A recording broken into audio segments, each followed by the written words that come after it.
Good evening, good evening, good evening. Mansi, Neelam, Anuj, Manjeesh, Jay, Sachin, Vikas, Rahul, Vishal, Jitendra, Shri Krishna, Anjali, Narendra, Pradeep, Vikas, Chandan, Manjesh, Pradeep, Sukanya, Tapas, Tipu, Gaurav. A very good evening all of you. Good evening, good evening, good evening. Situation reaction test बेटा एक picture होती है, एक picture के दर्शन होते हैं, है ना, एसएसबी इंटरव्यू में। तो उस पिक्चर के बारे में हमें बताना होता है, बस वो अपनी फीलिंग्स देनी होती हैं, समझ रहे हो, या फिर कोई पर्टिकुलर सिचुएशन आपको दे सकते हैं। हम्म। रूपम, अनुज, सचिन, पवन। अरे भैया कहीं नहीं जाएंगे, आपसे जुदा हो गए, आपके दिल में ही तो रहेंगे, और कहाँ रहेंगे ये बताओ। हाँ, जब मन करे तब क्लास खोलकर देख लेना, 1 ईयर वैलिडिटी है आपके बैच की। क्यों घबरा रहे हो, 1 साल तक तुम्हारे पॉकेट में रहेंगे हम। और लाइव देखने का मन करे तो कभी ना कभी तो हम यूट्यूब पर लाइव आते रहते हैं, वहां आ जाना हमें लाइव देखने। हाँ, क्यों भाई। वहां लाइव देखने आ जाना बेटा। जब आप प्रैक्टिस करोगे, प्रैक्टिस सेट लगाओगे ना। Sir, I am from Dubai and preparing for C set, you are also famous also here. अच्छा जी। कभी कभी लाइव, हाँ बिल्कुल, कभी कभी तो लाइव आ जाते ही रहते हैं हम लोग यूट्यूब पर। तो आज फाइनली वो दिन आ ही गया जिस दिन का हमें पहले दिन से इंतजार था। आप में से बहुत सारे ऐसे स्टूडेंट थे जिन्होंने पहले दिन ही मुझसे पूछा था कि सर सिलेबस का कब खत्म होगा, सर ये बैच कब तक चलेगा। बहुत सारे ऐसे स्टूडेंट थे जिन्होंने पहले दिन ही ये क्वेश्चन किया था एडमिशन लेने से पहले।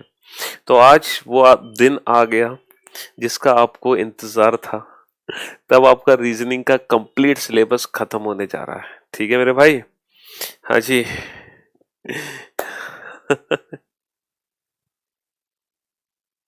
नींद नहीं आएगी मेरे बिना, अरे आ जाएगी, नींद क्यों नहीं आएगी।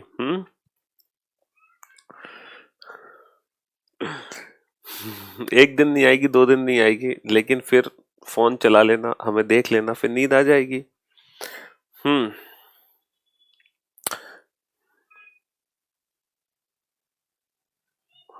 देखो, प्रैक्टिस के लिए अगर आप टेंशन ना लो, अगर कोई कुछ नहीं है आपके पास, नहीं लिंक ओपन हो पा रही, मत होने दो।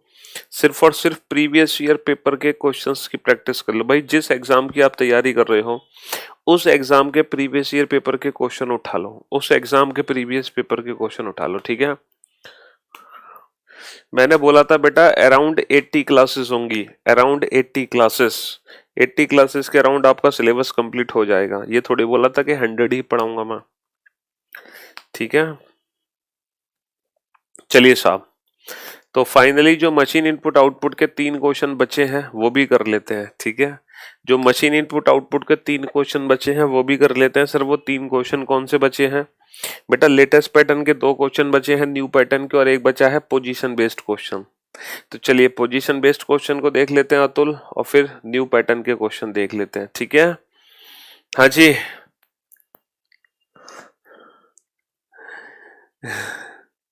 नहीं जाने देंगे, अनशन कर देंगे, धरना कर देंगे। हाँ, चलिए साहब, तो वो 3 आखिरी के क्वेश्चन, और एक बेटा वो भी करना है सिलॉक्स के जो 3 स्पेशल स्टेटमेंट है ना, विच वाले सेंटेंस, वो भी कराऊंगा मैं। चलो, तो पहले पोजीशन बेस्ड वाला क्वेश्चन करते हैं। मशीन इनपुट आउटपुट में जो पोजीशन बेस्ड का क्वेश्चन है वो किस तरीके से पूछा जाता है। एक इनपुट है MVT JQR QRU QRU, ठीक है मेरे दोस्त। स्टेप फर्स्ट हमें गिवन है, step first JUTRBQM। Step second हमें गिवन है, स्टेप सेकंड हमें गिवन है RRMTQUBJ, ठीक है। स्टेप थर्ड हमें गिवन है, step third QJTBMUR।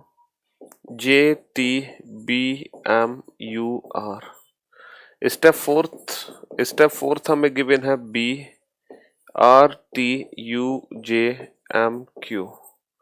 Step fifth हमें गिवन है U Q T M R J B and so on and so on and so on.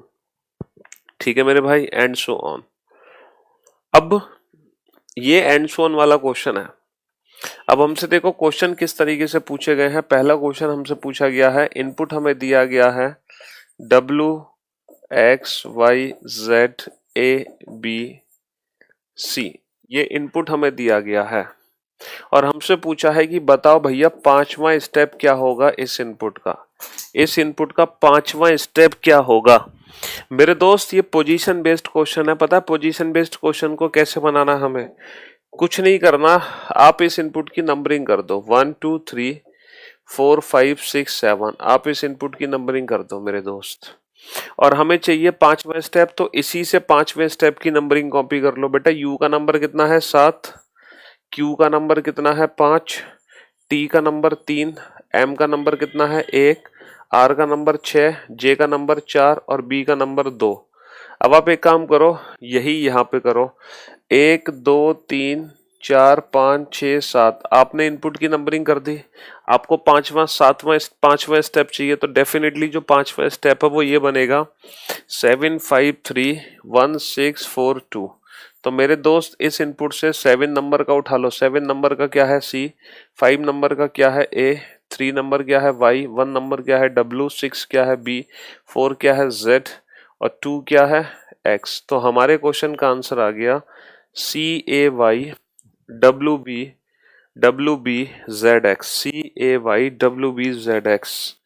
ठीक है, हाँ जी। अरे आप तो कह रहे होगे सर ये तो बहुत ही इजी क्वेश्चन है, ये तो सबसे इजी क्वेश्चन है। देखो पांचवा स्टेप आपको दिया हुआ है किसी इनपुट का R M L T U V Q, ये किसी स्टेप का, किसी इनपुट का पांचवा स्टेप आपको दे रखा है और आपसे पूछा है बताओ इसी इनपुट का तीसरा स्टेप क्या होगा। अब देखो बेटा पांचवें से तीसरे स्टेप पर जाना है, तो मेरे दोस्त यहाँ पर हम पांचवें से तीसरा, तीसरे से पांचवा दोनों बना सकते हैं। कैसे बना सकते हैं, इनपुट की नंबरिंग हमने की हुई है, तो बेटा तीसरे स्टेप की नंबरिंग ऊपर से कॉपी कर लो। क्यू का नंबर कितना है 5, जे का नंबर कितना है 4, टी का नंबर कितना है 3, बी का नंबर 2, एम का नंबर 1, यू का नंबर 7 और आर का नंबर कितना है 6। तो मेरे दोस्त पांचवें स्टेप की जो नंबरिंग है वो यही लिख डालो। पांचवें स्टेप की नंबरिंग 7 5 3 1 6 4 2। और हमें कौन सा स्टेप चाहिए, हमें चाहिए तीसरा स्टेप। तो तीसरे स्टेप की नंबरिंग ऊपर से कॉपी कर लो 5 4 3 2 1 7 6, 5 4 3 2 1 7 6। तो बेटा 5 क्या है M, 4 क्या है V, 3 is L, 2 is Q, 1 is T, 7 is R, 6 is U। तो ये हमारे क्वेश्चन का आंसर आ गया। अब आपको लग रहा होगा सर यही पोजीशन बेस्ड क्वेश्चन सबसे आसान है, यही आ जाना चाहिए पेपर में। मेरे भाई देखो वैसे पोजीशन बेस्ड क्वेश्चन एग्जाम में आता नहीं है, लेकिन आपको लग रहा है कि ये बहुत आसान है, तो मेरे इस क्वेश्चन का आंसर दो। किसी स्टेप का इनपुट हमें दे रखा है QZRLM P, ठीक है, और हमसे पूछा है कि बताओ भैया सातवां स्टेप क्या होगा। सातवां स्टेप क्या होगा, बताओ भैया सातवां स्टेप क्या होगा। हाँ सातवां स्टेप क्या होगा ये बताओ।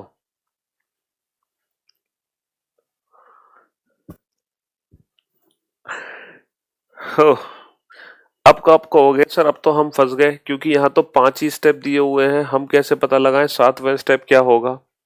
अब हम कैसे पता लगाएं सातवां स्टेप क्या होगा। तो मेरे भाई ये पोजीशन बेस्ड क्वेश्चन तब तक आसान है, पोजीशन बेस्ड क्वेश्चन तब तक आसान है जब तक हमसे उन्हीं स्टेप्स के बारे में पूछा गया है जो स्टेप्स यहाँ पे दे रखे हैं, तो क्वेश्चन बहुत आसान होता है पोजीशन बेस्ड। लेकिन अगर मान लो कोई ऐसा क्वेश्चन हमसे पूछ लिया जो दिए गए स्टेप से बाहर है, तो हम फंस जाएंगे। अब ऐसी सिचुएशन में ना हमें ये पैटर्न पता लगाना होगा किस पैटर्न से चेंजेस हो रहे हैं। तभी हम छठा स्टेप, सातवां स्टेप और आठवां स्टेप बना पाएंगे। तो अब हमें वो पैटर्न खोजना पड़ेगा, मेहनत करनी पड़ेगी। ठीक है। तो कहने का मतलब देखो ये है कि वैसे तो पोजीशन बेस्ड क्वेश्चन एग्जाम में आता नहीं है, पहली बात। ठीक है। लेकिन गलती से अगर मान लो पोजीशन बेस्ड क्वेश्चन आ गया, तो आप सबसे पहले सिर्फ उन्हीं क्वेश्चंस के आंसर देना जो इन दिए गए स्टेप से रिलेटेड पूछे गए हैं। मान लो 5 में से 3 या 4 क्वेश्चन इन दिए गए स्टेप से रिलेटेड पूछे गए हैं, तो आप उन्हीं 3-4 क्वेश्चन के आंसर दो, बाकी को छोड़ दो। लेकिन गलती से सर अगर पांचों ही क्वेश्चन इन दिए गए इस स्टेप से बाहर हैं, तब क्या करेंगे? तब हमारी मजबूरी होगी इस पैटर्न को समझना कि ये पैटर्न क्या है। देखो यहाँ पर समझने की कोशिश करते हैं इस पैटर्न को। इनपुट से अगर हम फर्स्ट स्टेप की बात करें, तो हमने मिड वाला जो लेटर है उसको उठा के सबसे आगे रखा और हमने पीछे से पेयरिंग कर दी, यू टी, आर बी और क्यू एम, हमने पीछे से पेयरिंग कर दी। अच्छा, फिर हमने फर्स्ट स्टेप से सेकंड स्टेप बनाया। फिर हमने क्या किया, मिड वाला लेटर फिर हमने उठा के आगे रखा। अब हमने पेयरिंग फिर से पीछे से कर दी, एम टी, क्यू यू और बी टी। फिर हमने क्या किया, फिर हमने मिड वाला लेटर उठा के सबसे आगे रखा, फिर पेयरिंग कर दी, जे टी, बी एम। अब मुझे बताओ ये कभी खत्म होगा प्रोसेस? सर ये प्रोसेस कभी जिंदगी में खत्म नहीं होगा, और मशीन जो है इनफाइनाइट स्टेप बनाएगी। बीच वाला उठा के सबसे आगे, फिर पेयरिंग बनाओ बेटा, B T, J Q, R U, और फिर सातवां स्टेप भी बना देगी मशीन। कैसे बनाएगी? बीच वाला लेटर उठा के आगे रखो, फिर पेयरिंग बनाओ, U T, R B, Q M. तो इस तरीके से मशीन इनफाइनाइट स्टेप बना देगी। इस तरीके से मशीन इनफाइनाइट स्टेप बना देगी। ठीक है मेरे भाई। तो देखो यही था पोजीशन बेस्ड क्वेश्चन, कि पोजीशन बेस्ड क्वेश्चन वैसे पेपर में आएगा नहीं। गलती से आया तो आप पहले कोशिश वो करो कि आप उन क्वेश्चंस के आंसर दो जो इन दिए गए स्टेप से रिलेटेड हैं, ताकि डायरेक्ट नंबरिंग करके आंसर आए। फिर बाद में आप ये कोशिश करना कि आप उस क्वेश्चन का आंसर देना जिसके लिए हमें लॉजिक को पहचानना पड़े, जिसके लिए हमें लॉजिक को आइडेंटिफाई करना पड़े। ठीक है मेरे भाई। तो देखो सातवें स्टेप की नंबरिंग क्या है, जे का नंबर कितना है 4, यू का नंबर कितना है 7, टी का नंबर कितना है 3, आर का नंबर कितना है 6, बी का नंबर कितना है 2, क्यू का नंबर कितना है 5, एम का नंबर कितना है 1। तो यानी कि इनपुट है 1 2 3 4 5 6 7। हमसे सातवां स्टेप पूछा था, सातवें स्टेप की नंबरिंग क्या है, 473 473 6251। तो बेटा 4 क्या आ गया, एल, 7 क्या आ गया, पी, 3 क्या आ गया, आर, 6 क्या आ गया, एन, 2 आ गया, जेड, 5 आ गया, एम और 1 आ गया, क्यू। तो L P R N Z M Q, ये हमारे क्वेश्चन का आंसर हो गया। ठीक है मेरे भाई।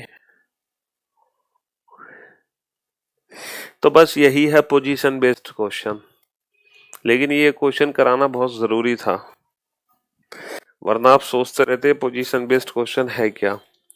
चलिए वो न्यू पैटर्न के 2 क्वेश्चन जो हैं वो भी कर लेते हैं, दोनों क्वेश्चन।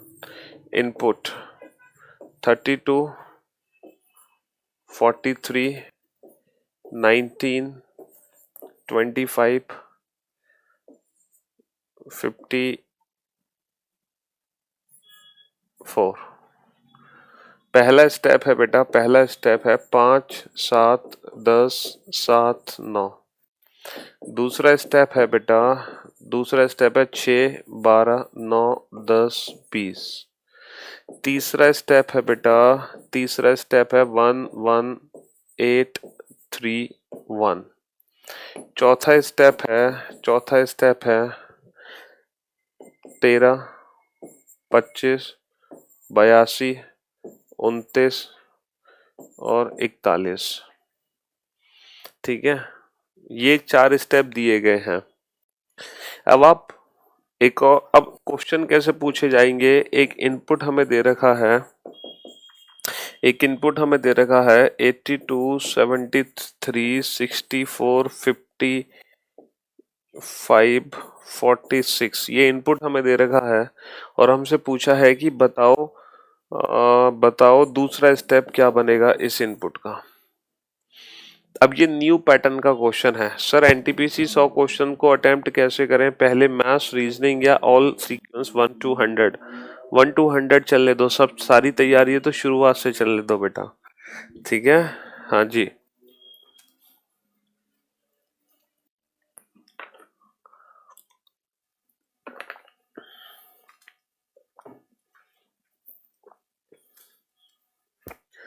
चलिए,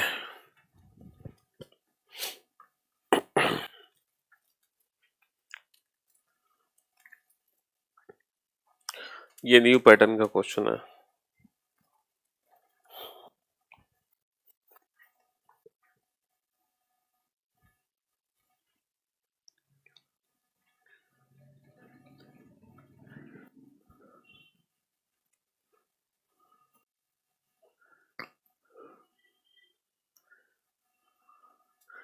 आइस में आंसू गिर रहा है।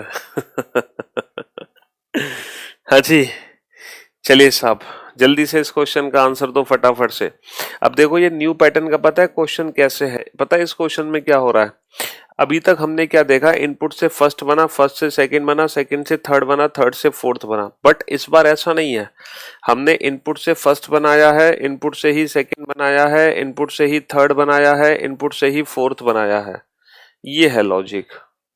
कैसे बनाया है सर? सर 3 और 2 5, 4 और 3 7, 9 और 1 10, 5 और 2 7, 5 और 4 9। पहले स्टेप में हमने डिजिट को ऐड कर दिया। दूसरा स्टेप 3 दूनी 6, 4 तिया 12, 9 एकम 9, मल्टीप्लाई कर दिया। तीसरा स्टेप 3 और 2 का डिफरेंस 1, 4 और 3 का डिफरेंस 1, 9 और 1 का डिफरेंस 8, 5 और 2 का डिफरेंस 3, 5 और 4 का डिफरेंस 1। हमने डिफरेंस निकाला। क्या निकाला बेटा? डिफरेंस निकाला। अच्छा, चौथा स्टेप कैसे बना? पहला समझ आ गया डायरेक्ट, दूसरा समझ आ गया डायरेक्ट, तीसरा समझ आ गया डायरेक्ट। चौथा स्टेप डायरेक्ट कैसे बना? चौथा स्टेप डायरेक्ट कैसे बना? हम्म चौथा स्टेप डायरेक्ट कैसे बना सर? इंडिविजुअल डिजिट का स्क्वायर करो। 3 तिया 9, 2 दूनी 4, 9 और 4 13, 4 चौक 16, 16 और 9 25, 81 और 1 82, 25 और 4 29, 25 और 16 41। तो यहाँ पर ये हो रहा है कि हर इंडिविजुअल स्टेप को इंडिविजुअल। सेकेंड स्टेप में क्या करना है? डिजिट का मल्टीप्लिकेशन। 8 दूनी 16, 7 तिया 21, 6 चौक 24, 5 25, 4 छिंग 24। तो ये हमारे क्वेश्चन का आंसर आ गया। ये हमारे क्वेश्चन का आंसर आ गया। ठीक है। तो ये एक ऐसा भी क्वेश्चन हमें देखने को मिल सकता है जिसमें फर्स्ट से सेकंड, सेकंड से थर्ड नहीं बनता, जिसमें सारे स्टेप जो हैं वो डायरेक्ट इनपुट से ही निकलते हैं। सारे के सारे जो स्टेप्स हैं, मतलब वो डायरेक्ट कैसे निकलेंगे? डायरेक्ट इनपुट से ही निकलेंगे। डायरेक्ट इनपुट से ही निकलेंगे। हाँ जी।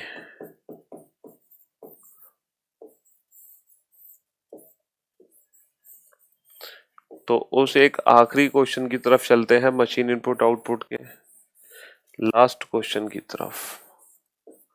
ये भी क्वेश्चन एक बार पेपर में आ गया था। ठीक है, ये क्वेश्चन भी पेपर में एक बार आ गया था। 25, 36, 49,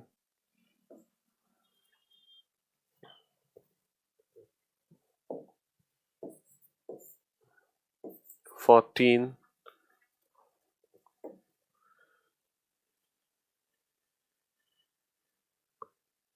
एक सेकेंड, यहाँ पर 6 और 9 को हटा के 2 और 3 कर दो। हाँ जी, 14 आ गया, 32 आ गया। अच्छा, और यहाँ पे कर दो आप 2, 2, 12। ये इनपुट है।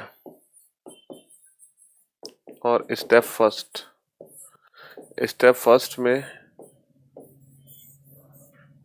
सिर्फ 3 बॉक्सेस थे, सिर्फ 3 बॉक्सेस। पहले बॉक्स पे लिखा था 85, दूसरे बॉक्स पे लिखा था 66, तीसरे बॉक्स पे लिखा था 83। स्टेप सेकंड जो स्टेप था उसमें 2 थे, 2 बॉक्सेस थे। ठीक है, 22, 14। और जो स्टेप थर्ड था step third step third step third था 1 एंड 0.5 और जो स्टेप फोर्थ था वो था 0.75। ये भी एक क्वेश्चन एग्जाम में आ चुका है ना, ये भी एक क्वेश्चन एग्जाम में आ चुका है।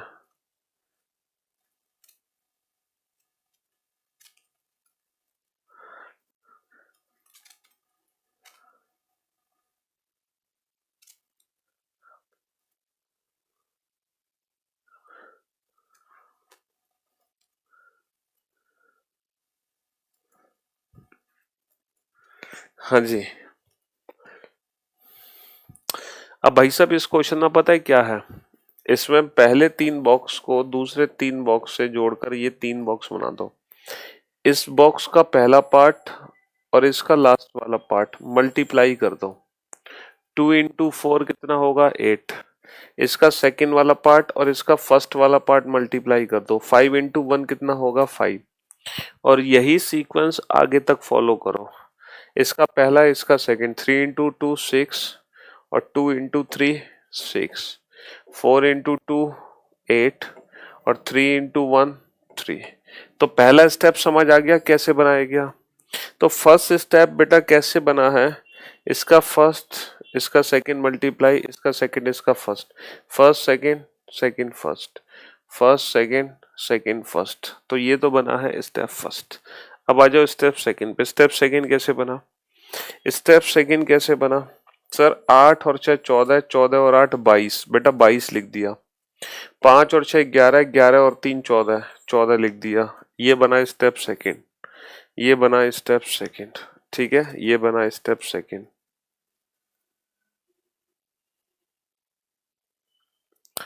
ठीक है, अब आ जाओ स्टेप थर्ड पे। स्टेप थर्ड कैसे बना sir, 2 divided by 2 1, 1 divided by 4 0.25, 1 divided by 4.25।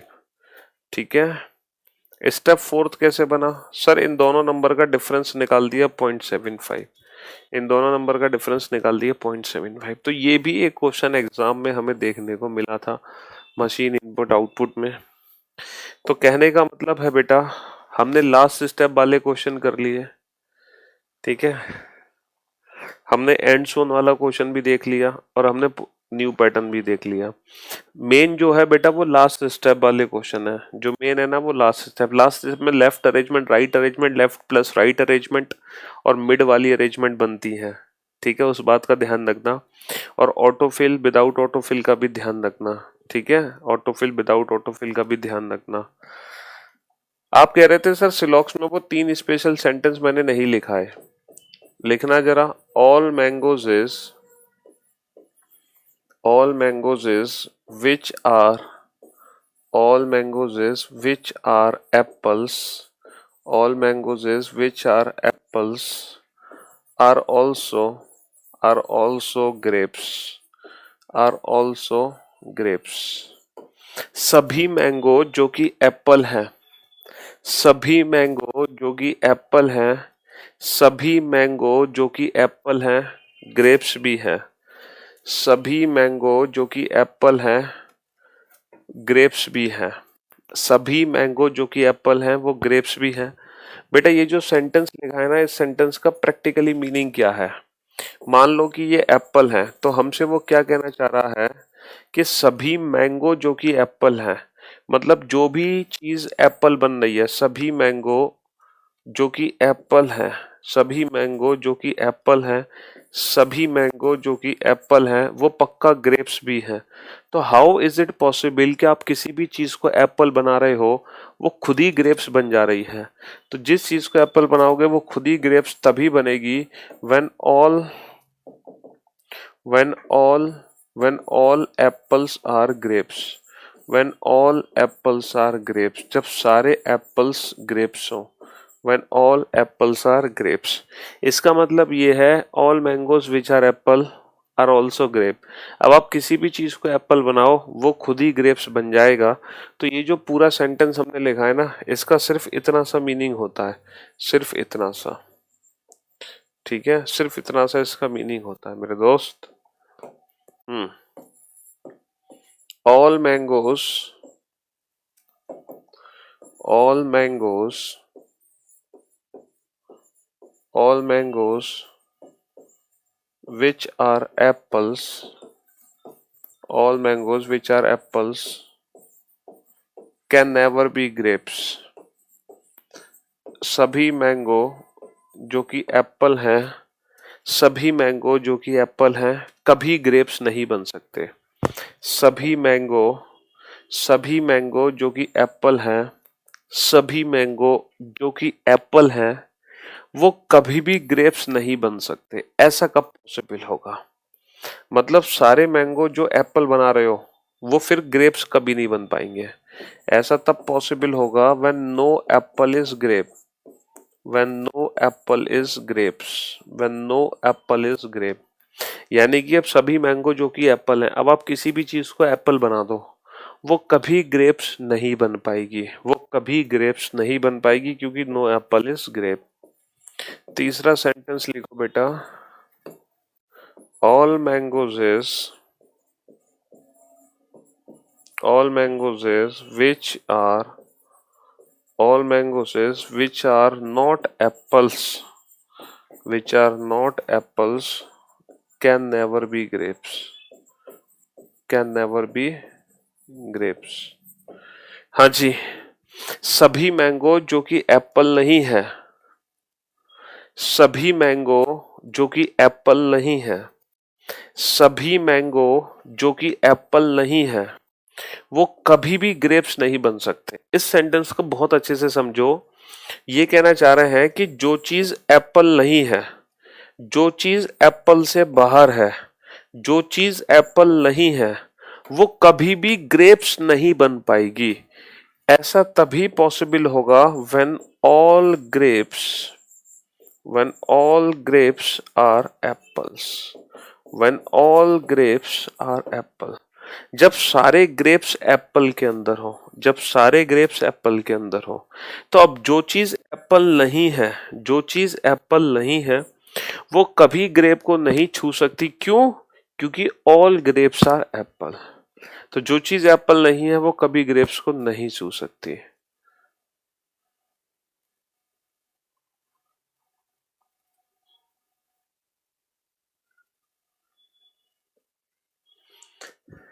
ठीक है मेरे दोस्त।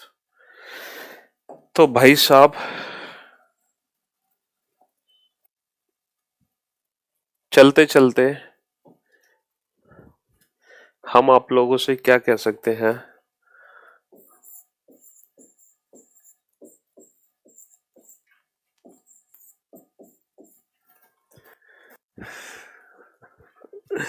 हाँ जी मेरे भाई, मेरे दोस्त, मैंने बहुत ईमानदारी से पढ़ाया है, बहुत शिद्दत से पढ़ाया है, बहुत मेहनत से पढ़ाया है।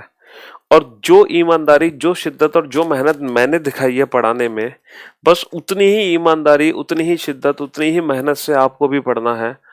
और सिर्फ यही सब्जेक्ट नहीं, सारे सब्जेक्ट पढ़ने हैं और फिर आपका सिलेक्शन दूर नहीं होगा, ये मेरी गारंटी है। अगर आप सिर्फ एक साल, अपनी जिंदगी का एक साल, पूरी लाइफ का एक साल ईमानदारी और मेहनत से तैयारी करो तो कोई लक्ष्य दूर नहीं होगा, हर लक्ष्य प्राप्त होगा। बस इस एक साल अब मेहनत और ईमानदारी से तैयारी कर लो। बस ये जो एक साल आप प्रिपरेशन करो ना, अंदर से, दिल से आवाज आनी चाहिए कि हाँ, हमने सर जो प्रिपरेशन करी है वो पूरी ईमानदारी के साथ की है।